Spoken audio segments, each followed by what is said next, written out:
পুলিশের সাবেক এই আইজি 8 বছর প্রতি মাসে ৩৯,৫০০ টাকা হারে সর্বসাকল্য বেতন দাঁড়ায় ৩৭,৯২,০০০ টাকা। পরবর্তী সময়ে ২০১৬ সাল থেকে তার চাকরি জীবনের শেষ ধাপ ২০২২ সাল পর্যন্ত প্রথম গ্রেড হিসেবে জাতীয় বেতন কাঠামো ২০১৫ অনুযায়ী 7 বছরের প্রতি মাসে ৭৮,০০০ টাকা হারে সর্বসাকল্য তার বেতনের অর্থ দাঁড়ায় ৭৮,৮৮,০০০ টাকা। সেই হিসেবে এই কর্মকর্তা চাকরি জীবনের শুরু থেকে শেষ পর্যন্ত মোট বেতন বাবদ অর্থ উপার্জন করেছেন ১,৮৪,৮৯,২০০ টাকা।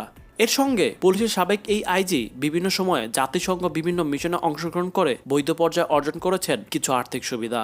অর্থাৎ সর্বশেষ দাঁড়ায় সাবেক এই আইজির পুরো জীবনে বেতন বাবদ ১,৮৪,০০,০০০ অর্থাৎ ২ কোটির মতো তিনি বেতন বাবদ বৈধ আয় করেছেন। এখন বাকি তার সকল যে সম্পদ রয়েছে তা তিনি কিভাবে উপার্জন করেছেন তা এখন শুধুমাত্র সময়ের উপযোগী। তবে তিনি যতদিন দায়িত্বরত ছিলেন ততদিন সরকারের গুরুত্বপূর্ণ একজন ব্যক্তি ছিলেন, সেই কারণে তার বিরুদ্ধে